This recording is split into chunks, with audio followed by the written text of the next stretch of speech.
Hi, this is Seth from Mike and Mike's Guitar Bar, and today we're going to be talking about the Wurlitzer 145B. I'm a huge fan of these instruments, the Wurlitzer line in general. Electric pianos are some of my favorite instruments in the world, and I want to share why I think they're so special, because truly they're incredible songwriting and studio machines that hold like a little extra something about them that I can't quite put my finger on. Okay, it was from the moment that I played one. When I first got into the shop, I started working here, and there was a Wurlitzer 200. It was a cream top one, and I played it. From the moment I played it, I just fell in love with the thing. I ended up getting one myself, and so to be able to share this excitement with you is something I'm very much looking forward to. One quick note, this isn't going to be a super deep dive into how these pianos operate and the mechanics behind them. It's more that I have a deep passion about these things, and I really want to share what makes them so special with you. And why, if they were a little bit more affordable, why every home should have one.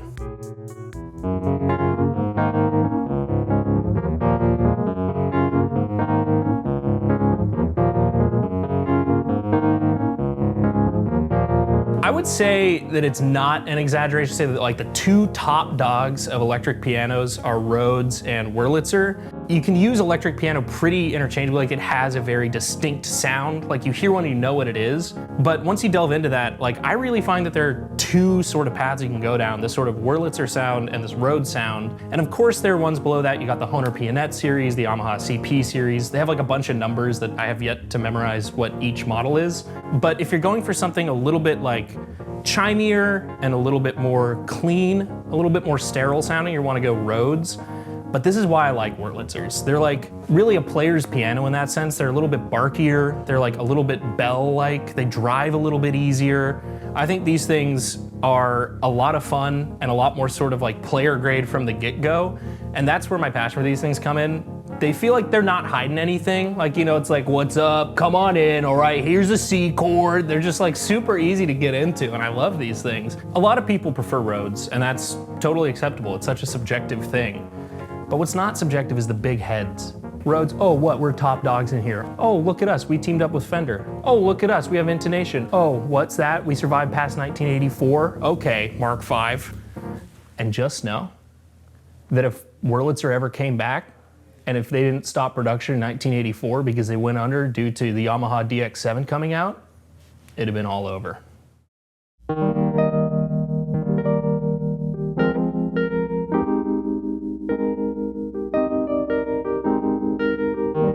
So this is a Wurlitzer 145B. Wurlitzer issued the 140 alongside the 145 in the early 60s. The primary difference between these two pianos being that the 140 is solid state and the 145 is tube driven. Because at the time, that's just when solid state was starting to come out as a really viable alternative to tube driven amps. And so they weren't sure which was going to take off, if tubes would prevail. The unique thing about the 145 that we have here is the 145B, which is what this model is the only tube-driven Wurlitzer with the vibrato built into it. It's labeled as vibrato, but it's actually tremolo. Technically it's labeled as vib and vol because these are little small ones and they couldn't fit the full word on there. But it is not indeed vib, it is trem.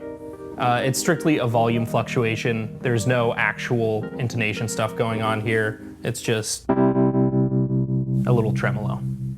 Some things that I really like about this piano cosmetically is that it's still sort of threading the line between what looks to be a genuine string piano and then also an electric piano. They kind of couldn't like fully divorce themselves from the idea that it has to kind of have this look to it and have this big back area here and have a little music sheet stand right here. And then by the time the 200 came out, they're like, it's space age, let's crank it up, all black Tolex, it looks fast. For the time being here, you know, it's just like a little dinosaur, you know? What are they called, Ducky? Remember Ducky? Like it kind of reminds me, it has that vibe to it. Like it's cute, but it's like old, I don't know. Yep. Yep. I really like how they also made it try and look like really fancy, a little bit regal, but at the same time, it's all made out of this funny material. So it's like, you get this almost like tulip flower type inlay over here on the music sheet stand, but then it's just like so thick and just like makes that noise when you put it down. It's so fun. I love it. I like how simple the controls are on this. My first guitar was a Telecaster, so obviously I'm a huge fan of very straightforward controls. Just someone can sit down and immediately know how to use it.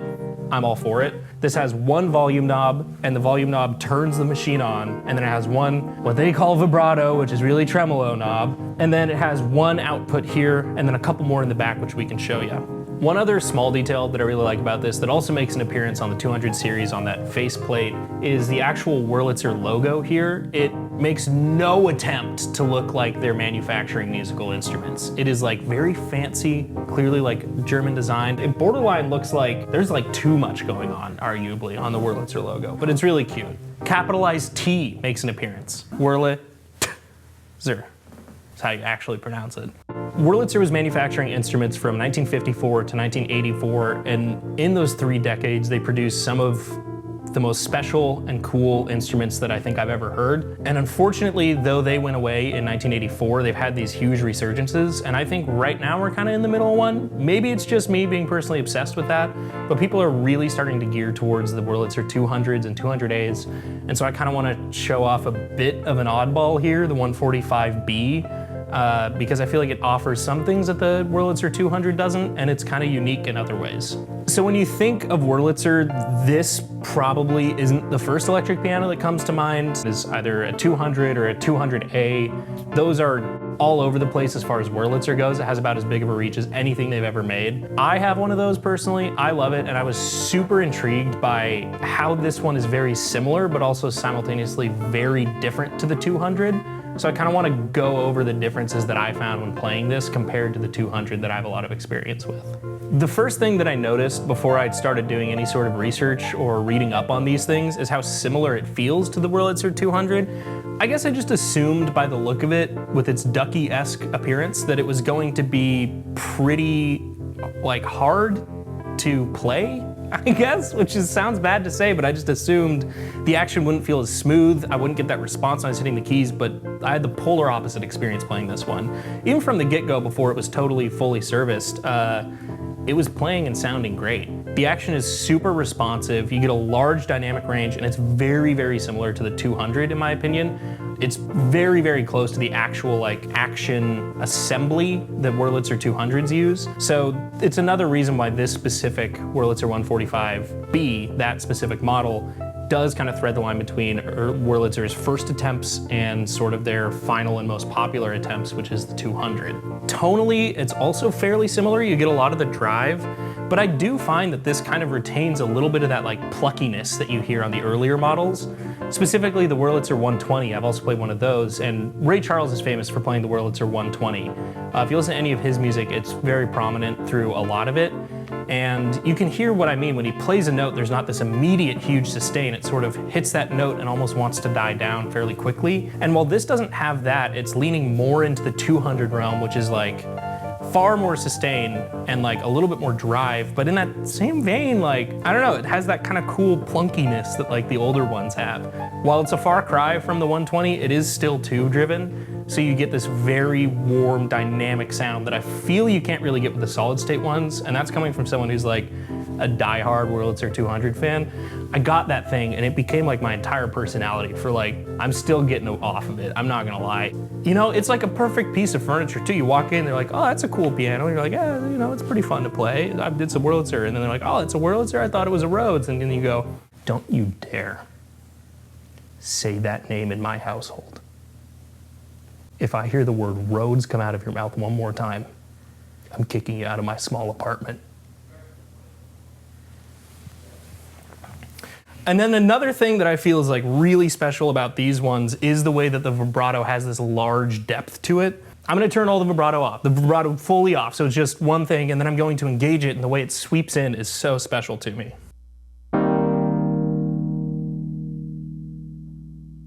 And then I'm gonna turn the vibrato all the way up.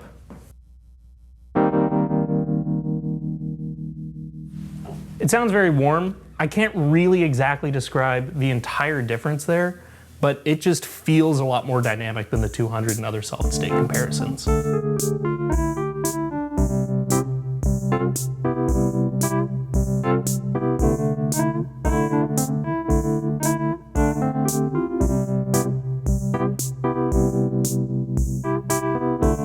I think electric pianos, and Wurlitzers specifically, have a lot more range in a recording situation than people oftentimes give them credit for. I think they kind of get pigeonholed into like one type of sound, and you hear that and you go, oh, that's a Wurlitzer, and it does that great. Like, I love that sound a lot. But I've been recording with mine for a couple years now, and it's so much fun to do a bunch of really weird things. They react really well to a little bit of spring reverb or a little bit of like analog tape delay that's like pretty dark and just kind of echoes on in the background.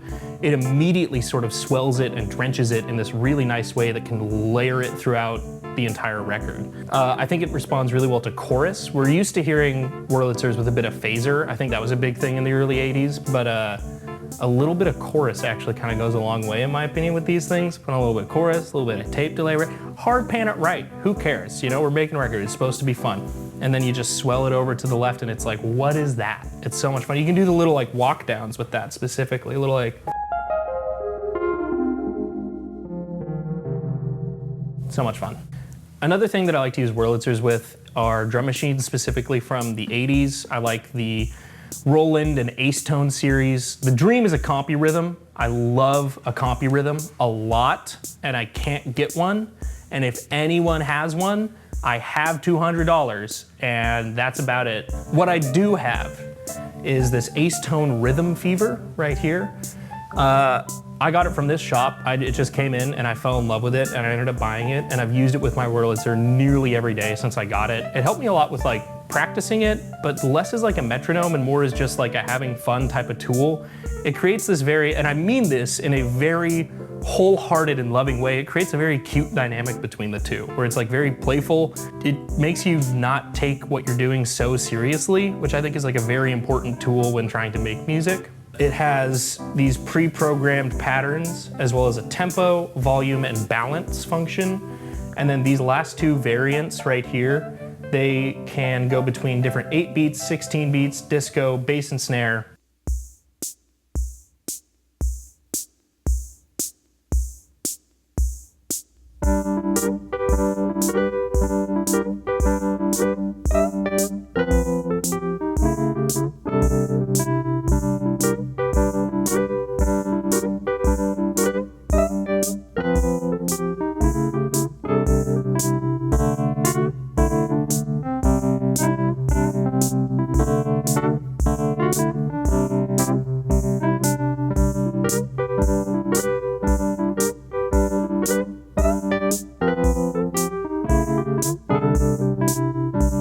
So for those who don't know, a Wurlitzer is a fully analog electric piano. They're actual physical tines that get struck and picked up by individual pickups and then come out the output of this piano. They're hammers with felt that come down and stop the actual sound of the tine when you play. So for example, stops, unless you have the foot on the sustain, as any piano will work, and it keeps going. One unique thing that electric pianos have that you're not going to get with a standard piano or any digital keyboard is because they're hitting physical tines, they're really not that loud acoustically, but you can still hear them and you get some funny overtones in the bass register. If I were to turn the volume down here and then play up here, it sounds totally fine. You know, it sounds kind of cute, but then if I were to play down here, you get some weird registers.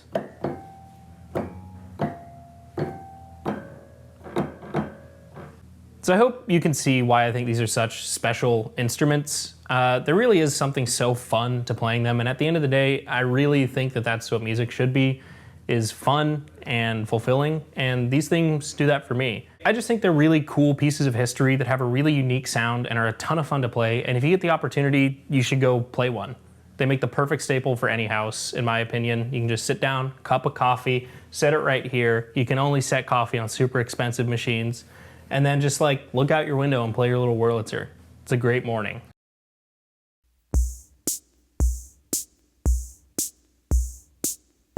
Thanks again for watching. I have been and will continue to be Seth from Mike and Mike's Guitar Bar. For more info on this piano as well as all of our other instruments, you can find that at mmguitarbar.com. Stay tuned for some more videos. There's some cool stuff coming down the pipeline.